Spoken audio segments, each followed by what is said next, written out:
Y a-t-il entre le centre de formation d'instruction de Kitona, les centres d'instruction de Kamina, les centres d'instruction de Kotakoli? En tout cas, ce sont tous des centres d'instruction, mais il y a une différence. Il y a des centres d'instruction qui forment, par exemple, des commandos. Il y a des centres d'instruction, des centres comme le centre de Kibomango qui est à la fois centre d'instruction et centre d'entraînement.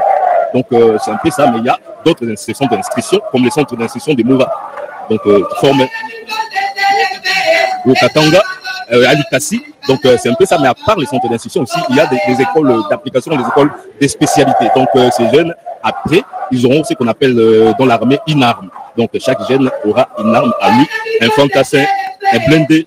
Donc, c'est un peu ça. C'est le cas, ici, très chers téléspectateurs. Il y a quelques armes, comme venait de le dire le lieutenant, quelques armes qui sont représentées. Il y a la force navale qui est représentée. Il y a la force terrestre qui est représentée. Il y a la garde républicaine qui est représentée. Mais ici, c'est vrai que la force aérienne n'est pas représentée ici. Présentement, ici où nous sommes présentement. Non, si vous voyez bien, il y a la force navale. Donc, oui, les militaires de la garnison de Mwanda, si vous voyez bien, il y a l'interforce. Donc, les militaires qui sont ici, c'est toute la garnison. Donc, c'est l'interforce qui est représentée ici à la base militaire de Kitona. Donc, toutes les armes sont ici représentées, très chers téléspectateurs. Comme vous le remarquez, cette nouvelle recrue qui est une femme qui entonne, qui anime ici, et tout le monde répond à l'unisson. Ça prouve à la République va arriver ici. Ne confondez pas, c'est une femme. C'est bien une femme. Congo démocratique. Il y a solo Félix Antoine Tshisekedi Tshilombo, mokambi ekolo ya biso azali awa na Kitona, na mwa tango moke akokota mingi penza au centre Baki, esika bilenge bazwami akopesa bango mbote, akopesa bango lokumu, akokumisa bango na lolenge penza bami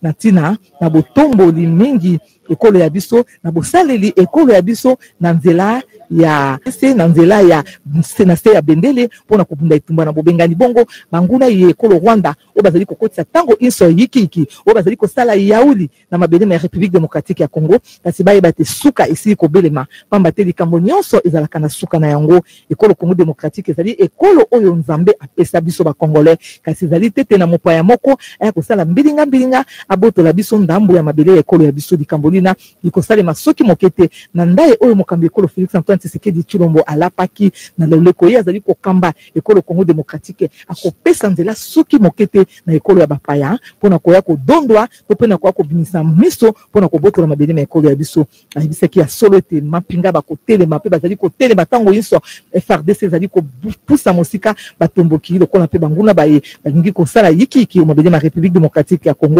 lolenge Blaise Bokoka utaki ko bakota ya diference ya solo ngomba ya DDRC bango bazali bongo bato baye basoda baye bakota ki bongo batomboki ya basoda baye bayingela ki mpona kosala yiki na bana ekolo Congo démocratique bango bautaki bongo tia maboko mabobembani bango bandimi ya solo kokitisa mandoki mabango pe koyingela na mondongo ya mapinga ma FRDC kasi lingomba ya DDRCS bango bazali wana mpona kopesa bango lisusu mapeya bisolo mikobima mike mpo ete bango basokola bongo ya bango ya solo bazonga penza na molongo mpona kosalela bendele ya biso ekolo Congo démocratique ya solo likamboli batomboki ya M20 kolanda talaka baninga baye bakitisi mandoki bandimi ete ya solo bamonaki ete balandaki nzela mabe babongaki nzela kasi sika bomoyibwa bango bomoto bwa bango esali pe bakitisi mandoki balingi ete kimi ya solo ekoka kokota okati ya République démocratique ya Congo ya solo ndenge bozali kolanda na bilili bango bana batandami pene na nkoto zomi na kama ibale na itano tozali kobeta sete kati na bango bamama bazali nkama isato bomiko bate bamama pe batika lisima te bamama pe batelemi balobete ya solo biso tokolala pongi te tokotika kaka mibali te babunda pona ekolo kasi biso pe bamama tosengeli bongo kobunda na tina na ekolo ya biso ya solo soki tolandi na Biblia ezali nde bamama bamonaki oleko Yesu Kristo ye asekwaki bamama nde bamonaki yango talaka bamama ekolo Congo démocratique bango pe babito kotika se ba papa te bakende ko bunda itumba ye kasi biso ba mama to telemi biso pe lokola to yingeli okati ya mampinga na tina na ko bunda itumba ye bo pona ko bimisa banguna banso ba bazali ko tia yiki o mabele ma République démocratique ya Congo na yango kati na baye banso bakomisa ki kombo ya bango kati na bilenge biye ba mama bazwami kama isato mobimba niko bate ba mama batiki mabota mabango basusu pe bazali basi ya mabala kasi bandimi ko ya ko salela ekolo ya biso na se ya bendele ndenge bozali kolanda na bilili bango bana balati sokoto bango banso bazali na kolo pona kolakisa ete ya solo bango ba yanoli penza na mbela ya mokambi ekolo Félix Antoine Tshisekedi Tshilombo o ayebisaki ete ya solo biso banso bana ya Kongo to telema po ete monguna sili kokotela biso kati ya mboka akoti kaka te kasi ayepe kovanda o mabele na République démocratique ya Congo likambo linali yambamaki na bilenge telemi balobi ete ya solo biso to ndimi to kokende to kobenga na banguna o mabele ma République démocratique ya Congo na yango bango bana lelo mokambi ekolo akoya kopesa mbote akoya ko bango longonya akoya kotala bisika o bango bazali kolala awa na kitona esika kani bakolanda mateya esika bazali kolala esika bazali kolia esika bazali kozwa pe bokolongo banzoto mokonzi ekolo alingaki koyoka na moko ya bato te kasi alingaki yemei aya kotala yango aya komona yango na miso ya yete basoda baye babilenge baye bazali kolia malamu bazali kolanda mateya malamu bazali na ebikeli ya malamu pe bazali kolala na esika ya malamu talaka boyei ba mokambi ekolo Félix Antoine Tshisekedi Tshilombo kati na esika oyo na kitona ayei penza mpona komona ye moko na miso tolenge bango bazali kobika kati na oyo esika pe kopesa bango matondi pe longonya lolenge bango bamipesi na kosalela ekolo ya biso na nzela ya mampinga mabasoda na kosalela ekolo ya biso na se ya bendele po ete maso maka bongo koleka na ndenge elongo bani po ete kimia kota oetando mobimba ya République démocratique ya Congo po ete Congo etombwama ekende oboso na mwa minute moke tokoyamba mokambi ekolo Félix Antoine Tshisekedi Tshilombo Blaise Boko. La discipline est la mère des armées, dit-on. Et tout à l'heure, hein, je suivais un militaire qui se plaignait, mais il pleut. Et puis son chef lui disait, Kangambanga na yo, ce qui mboula ebeti, bilamba na yo sumbaka yango, sokoto na yo muto sumbaka yango, eza l'état muto sumbaka yango. Et puis c'était le calme qui s'en est suivi. C'est-à-dire que quand on choisit de servir la nation sous les drapeaux, on doit être absolument discipliné, et c'est cette discipline que nous vivons depuis notre arrivée hier ici au niveau du centre d'instruction de Kitona avec ces nouvelles recrues qui auront tout à l'heure à communier avec le commandant suprême des forces armées de la République démocratique du Congo. Nous aurons certainement nos consultants. Il y a le lieutenant Nzuzi Dexter et qui va parler en français, et le capitaine Lokose Issabob Issabob qui va parler en lingala. Kitona, mon lieutenant Nzuzi, Kitona est à la fois base militaire et centre d'instruction, c'est ça? Oui, merci beaucoup Blaise Bokokia, comme vous venez de le soulever. Kitona est à la fois base militaire, la base militaire qui est dirigée par le lieutenant général Ilunga Kampete Kabamba. Et au sein de la base militaire, il y a un centre d'instruction, les centres d'instruction de Kitona. À part ce centre d'instruction, il y a d'autres écoles comme l'école d'infanterie. Et ce que je pourrais ajouter par rapport à ces jeunes, il faut savoir que ces jeunes, d'abord, ce sont des volontaires. Parce qu'au sein des forces armées de la République démocratique du Congo, pour adhérer dans ces rangs, il faut être volontaire. Chez nous, on ne force pas. Et ces jeunes ont répondu à l'appel, à la mobilisation générale lancée par le commandant suprême. Et la présence, je crois que la présence du commandant suprême aujourd'hui, ici à la base de Kitona, va sûrement rehausser le moral de ces jeunes. Parce qu'il y a... Bino, Bamapinga na biso ya kala, nape ba oyo bakoti sika o babengi na lopoto ba recrue pona kotonda bino botondi ya maimanso bozali kosala pona ekolo na biso Congo pe na ekoyebisa bino ke mosala o bozali kosala ezali mosala ya motuya mingi. Esengeli biso bakonzi ya mboka tozala na attention makasi na maemanso matali mosala na bino pe mabota na bino.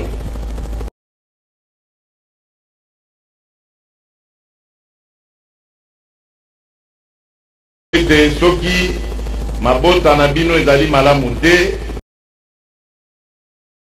mosala na bino ekoki kokende liboso te. Banda nakoma mokonzi ya mboka oyo natia mayele na ngai makasi na ngai nyonso na misala ya mapinga na biso po ete tosala manso bakoka kosala mosala na bango na bakondition malamu. Nakosala bino bapromese mingi te, na prefere na bandaka kolakisa bino na baacte bokomona bino moko ndenge mapinga na biso ekozwa valeur, ekozongela valeur nango ya kala, pe ekobanda kobangisa banguna nyonso oyo bakozala na makanisi ya koatake mboka na biso.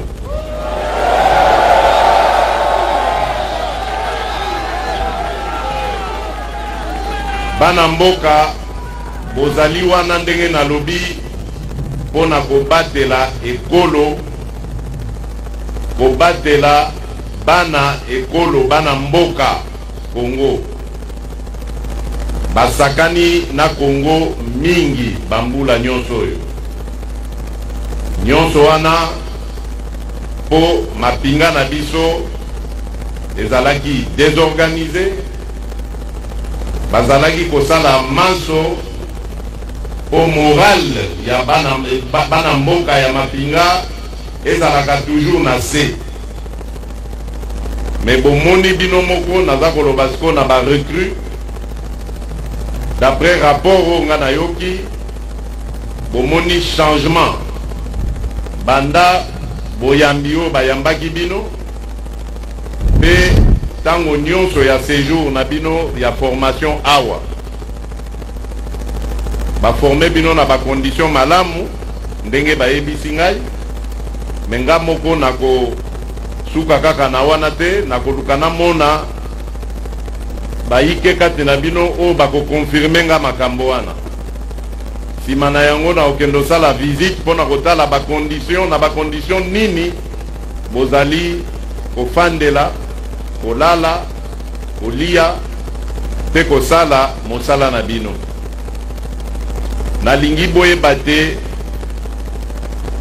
mokonzi na bino, commandant suprême na bino alalaka te sans que atia makanisi na ye esika bino bozali.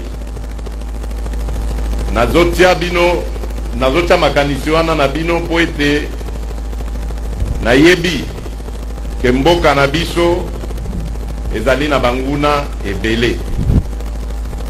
Mboka na biso banguna balingi kaka biso totikalaka sima, bango bayibaka basalaka manso oyo bakoki kosala oyo balingi kosala wete bango bakobaka kaka, bango babongaka kaka, biso totikalaka sima. Ngai nalingi lisusu makambo wana te. Bizaleli wana nalingi yango lisusu te. Lelo nazali koloba na bino, Congo ezali ya bakongolais d'abord. Congo ezali ya bapaya te. Poto sala eloko wana bato batosa yango esengeli mapinga na biso ezala na makasi. Comme ça monguna soka lingo ya kosakana na Congo akutani na libaku wana oyo ya mapinga na biso. Nde mosala ngai nasimbi kosala sikoyo. Makanisi na bino nyonso botinda yango na mosala. Oyo etali ba famille na bino, oyo etali kolia na bino, kolala na bino, kofanda, formation na bino, botikela yango ngai. Bino bozala nde na mosala na bino. Nazali kosepela makasi na komona te bana mboka na appel na lansaki le 3 novembre batelemi mingi esengeli pe ekolo ezongisela bino longonya. Yango wana nga mokonzi ya mboka oyo nabi makambo na bino etali bengai sikoyo. Bapasi na bino ezali ya ngai sikoyo.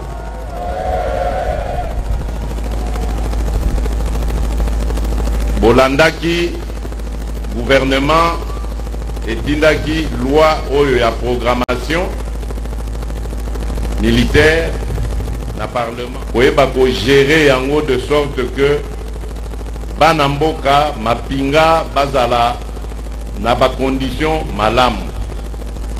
Yango wana loi wana eko permettre biso sikoyo to bandaka kotia mbongo o esengeli ko salisa bino na maimanso na lakisi bino wana.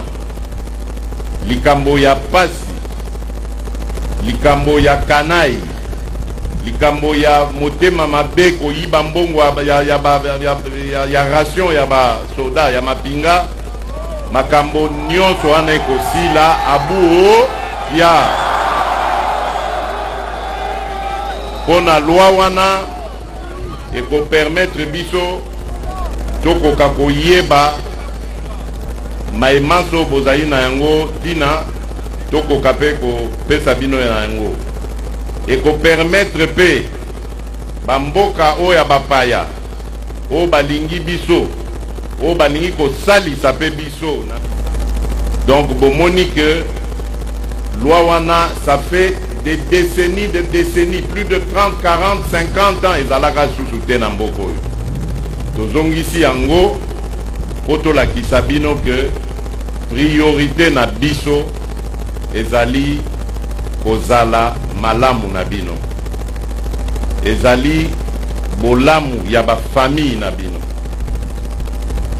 Kote wana bozala na kimia, bakonzi ya mboka bazwi makambo na bino nyonso en charge.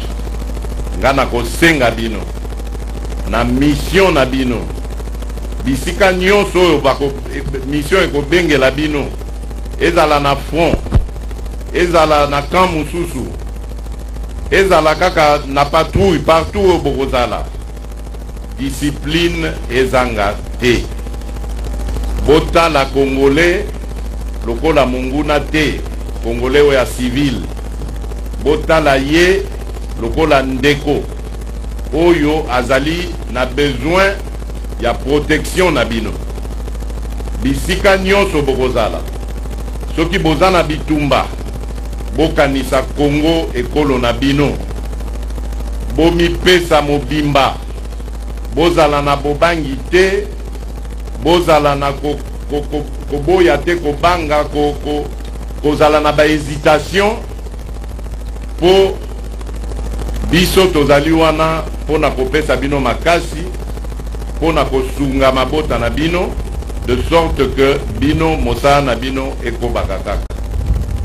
Nasengi na bino bomipesa mobimba pona ekolo, bo trahir jamais ekolo na biso. Po Congo oyo ya biso ezali mboka kitoko, mboka motuya. Bitumba nyonso bozali komona ezali zuwa bazali koyokela biso pona mboka na biso kitoko. Alors monguna koya akokosa yo na maloba, akokosa yo na mwa mbongo muke po o trahir mboka na yo. Sima na yango ye oyo akozwa ekozala ebele mingi oyo akokabola même pa na yo. Donc bomi pesa pona ekolo na biso, to défendre mboka na biso, to défendre bana mboka na biso. Congo ekoka bongo kokende liboso. Na suki se wana mkolo abatela bino, apesa bino makasi, boko kakobundela ekolo na biso. Je vous remercie. Voilà, très chers téléspectateurs, un message on ne peut plus clair du président de la République, Félix-Antoine Tshisekedi Tshilombo. Musique, derrière vous.